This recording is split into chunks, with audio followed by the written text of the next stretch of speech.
वंदे मातरम एक पोएम ही तो है, नहीं गाया तो कौन सा आकाश फट पड़ा।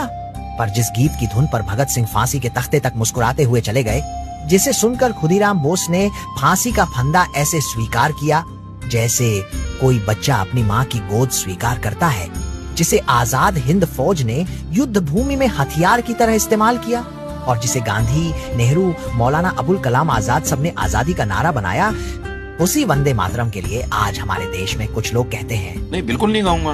क्यों नहीं? बिल्कुल नहीं गाऊंगा। नहीं बोलेंगे। अच्छा, तो फिर एपीजे अब्दुल कलाम, क्या वो एंटी इस्लामिक थे? क्योंकि वो तो साफ कहते थे कि वंदे मातरम में कुछ भी गलत नहीं। अगर धर्म की इतनी कट्टर व्याख्या लेकर चलनी है तो फिर बैंक का इंटरेस्ट भी छोड़ दो, क्योंकि वो भी शरीयत में हराम है। झूठ बोलने पर जुबान काटो, चोरी करने पर हाथ, कानून पूरा मानो या मत मानो, पर चुन चुनकर सिर्फ वही। वंदे मातरम एक पोएम ही तो है, नहीं गाया तो कौन सा आकाश फट पड़ा।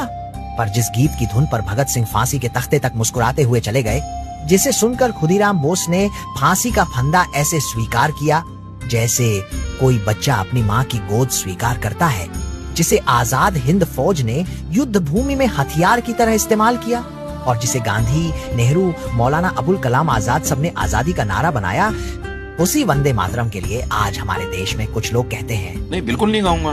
क्यों नहीं? बिल्कुल नहीं गाऊंगा। नहीं बोलेंगे। अच्छा, तो फिर एपीजे अब्दुल कलाम, क्या वो एंटी इस्लामिक थे?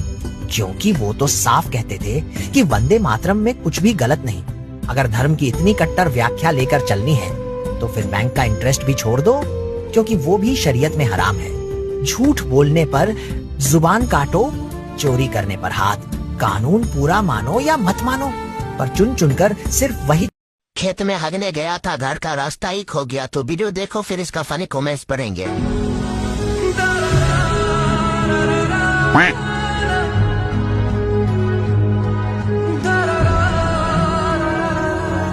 तो चलिए शुरू करते हैं। भाई 102 पर फोन लगा दे।